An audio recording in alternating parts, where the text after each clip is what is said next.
Hello everyone, and welcome back to my channel. I'd love it if you could leave a comment letting me know where you're listening from around the world. Also, don't forget to like and subscribe if you're enjoying this video. Story 1. I never wanted to go camping in the first place. I'm not much of an outdoors guy. Too many bugs, too much dirt, and no cell service. But my friends, they swore it would be fun. Come on, man. Just one weekend. Jake had said, no distractions, no stress. Just the woods, the fire, and good company. I should have said no.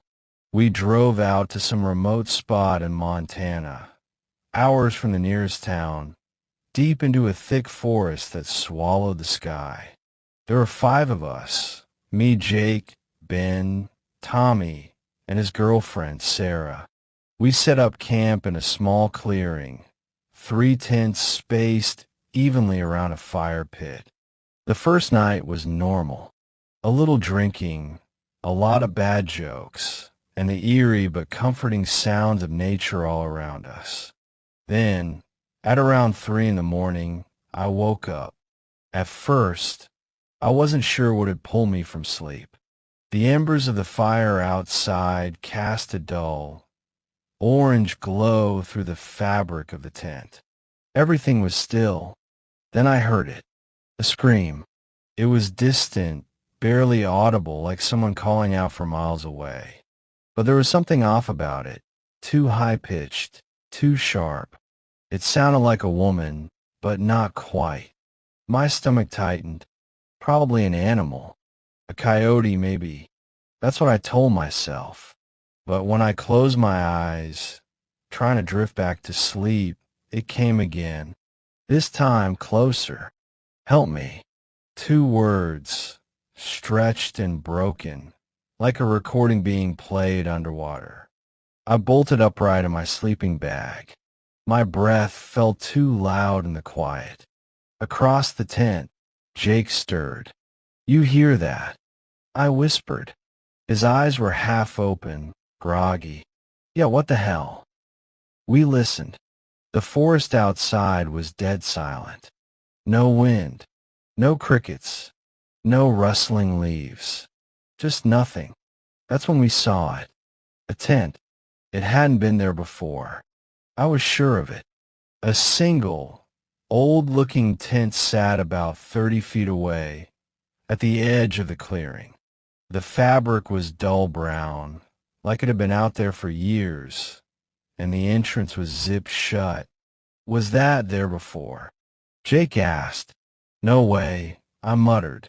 My pulse was hammering now. The scream had come from that direction. I was sure of it. We grabbed our flashlights and stepped out into the cold night air. The fire had completely died out, leaving only smoldering ashes. As we walked closer, I noticed something wrong with the ground. The grass beneath the tent was flattened, but not like someone had pitched it there. It looked like the tent had been dragged to that spot. A sharp, rotten smell hit my nose. Jake hesitated. Dude, we should just... But before he could finish, I heard it again. Right behind us.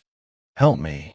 The same distorted voice, but this time, it wasn't far away. It was right there, just over my shoulder. I spun around so fast I nearly dropped my flashlight. My beam cut through the trees, searching, scanning. Nothing. No woman. No movement. I turned back to the tent, my skin crawling. Jake, against my better judgment, reached out and grabbed the zipper. I wanted to stop him. I should have, but I didn't. He yanked it down. The flap fell open. Inside was nothing. No sleeping bag. No backpack. No gear.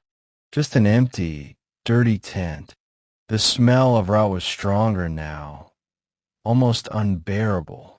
The fabric on the back wall was slashed, long, jagged cuts like claw marks. Then, before I could process it, The scream came from inside the tent. Loud, ear-piercing, like something was inside with us. Jake and I ran. We tore through the clearing, back to our own tent, slamming the zipper shut behind us like it would actually protect us. My heart was a drum in my chest. We didn't sleep. We just sat there, listening, waiting. The scream never came again. When the sun finally rose, we hesitantly unzipped the tent and stepped outside. Morning light filtered through the trees, and the cold night seemed like a bad dream. Except for one thing. The strange tent.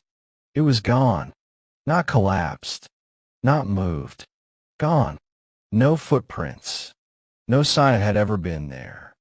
The grass where it stood was now upright, like it had never been pressed down at all. Jake, I didn't say a word. We just started packing. By the time the others woke up, we had the car loaded. "You guys okay?" Ben asked, rubbing his eyes. "We're leaving," Jake said, his voice flat. Now, no one argued. I still don't know what we saw or what we heard. But sometimes, late at night, when I'm half asleep, I swear I can still hear it. That scream, and worse. Sometimes, I hear a zipper slowly coming undone. Story 2. I should start by saying I don't scare easily. I've spent more nights alone in the woods than I can count. I know the sounds of the wild, the rhythm of the forest, the way the trees breathe when the wind moves through them. But that night, deep in the Washington backwoods, something was watching me. And it wasn't an animal. I had driven nearly 5 hours to get to this place, a remote patch of forest miles away from the nearest town. The land was thick with pines, the air cool with the scent of damp earth. I set up camp near an abandoned fire lookout tower, a relic from a time when people actually patrolled these woods. Now, it was just an empty, rotting structure. I planned to explore the next day, but as I would soon learn, I wouldn't be staying that long. The first day went by fine. I hiked, cooked a meal over the fire, and sat back, enjoying the silence that only the deep woods can offer. But as night fell, the feeling set in, that creeping sensation that something was off. It started small, a shift in the wind, a quiet too deep, the way the firelight didn't seem to reach as far as it should have. Then I saw it.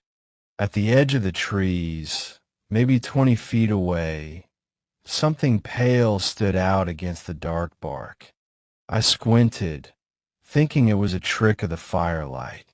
But no, it was a hand, just a single, outstretched hand, peeking from behind a tree, not moving, not waving, just there. My throat tightened. My first instinct was to call out, but something in me resisted. A deep, primal part of my brain whispered, "Don't." I grabbed my flashlight and pointed it toward the hand. In that instant, it was gone. Just gone. No crunch of leaves. No snap of twigs. Just empty space where it had been. I swallowed hard, scanning the trees, telling myself it was nothing. A shadow. A weird shape in the bark. Maybe even my imagination playing tricks on me. But I wasn't convinced. That night, I kept my fire high and my knife close.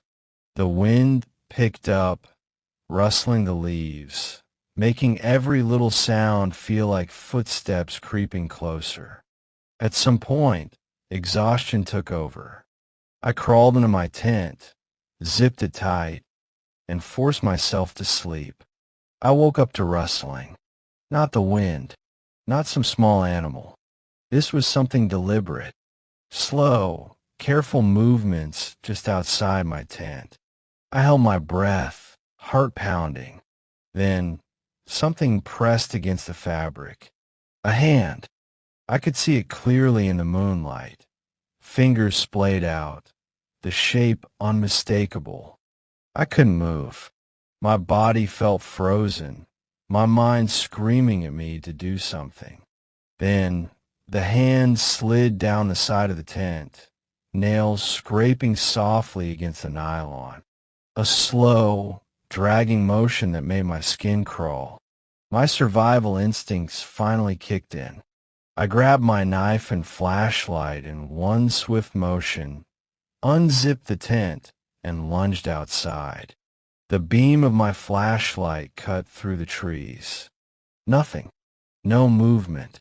No footprints. Just the wind stirring the leaves. But when I turned to look back at my tent, my stomach dropped. The fabric was covered in handprints. Hundreds of them. Large and small, overlapping, smudged against every inch of my tent like they had been reaching for me. I felt something rising in my throat, something between a scream and a sob. I had to get out of there. Now, I shoved everything into my pack, not caring about organization, not caring if I left things behind. Within minutes, I was on the trail, moving as fast as I could, flashlight bouncing in the darkness. And then, just once, I looked back. I wish I hadn't, because standing in the tree line, barely visible in the moonlight, was a figure, not moving, not following, just standing. And beside it, another hand reached out from behind a tree, then another, and another. I ran. I didn't stop. Not for 8 miles. Not until I saw my car. Not until I locked myself inside and drove like hell, my pulse hammering the whole way home. I don't know what I saw that night. I don't know if it was a ghost, a spirit, something that lived in those woods long before I set foot there. But I do know one thing. I don't go solo camping anymore. Story 3. I was 17 the summer it happened. I try not to think about it too much these days, but sometimes in the dead quiet of the night, when the world feels a little too still, I remember. I remember the way it stood there, just outside my tent. I remember the way it spoke, with my own voice. And I wonder what would have happened if I'd spoken back. It was a family camping trip. One of those yearly things where everyone piles into cars with way too much gear and pretends to enjoy roughing it for a weekend. My uncle picked a remote spot in the Colorado mountains, a place so deep in the woods that you couldn't hear traffic or see the faintest glow of city lights. Just trees, endless trees, stretching high into the sky like ribs of some sleeping giant. My cousin Alex and I shared a tent near the tree line, while the rest of the family set up closer to the lake. Alex was 15, a mouthy little punk who thought he was tougher than he was. We spent the day hiking, swimming, and eating way too many burnt marshmallows. The first night passed without incident. The second night did not. I woke up sometime after midnight with the full bladder urgency that only camping can bring. The worst part about pissing in the woods isn't the act itself. It's the silence. The moment you step out of the tent, everything feels wrong. Too quiet. Too empty. I grabbed my flashlight and unzipped the tent as quietly as possible. The air outside was sharp with pine and damp earth, thick with a silence that made me hesitate. No crickets, no wind, just nothing. I hurried a few feet away, relieved myself, and turned back toward the tent. That's when I heard the footsteps. Soft, measured, coming from just beyond the tree line. I froze, every instinct screaming at me to get back inside the tent. But then I saw someone standing by the entrance. Alex. Or I thought it was Alex. He was facing me, but his body was wrong. His arms hung stiffly at his sides, fingers curled just a little too tight. His head was tilted at an odd angle, like a marionette with its strings tangled. He didn't move. "Alex," I called softly. No response. Something in my gut twisted. The flashlight in my hand flickered. I took a step closer, the beam of light trembling in my grip. Then, in a perfect copy of my own voice, the thing whispered, "Alex." Every muscle in my body locked. The voice hadn't come from him. It had come from behind me. I spun, my flashlight sweeping through the trees. Nothing. Just an ocean of black trunks stretching into the night. The back of my neck prickled with cold sweat. When I turned back toward the tent, he was gone. I didn't think. I ran.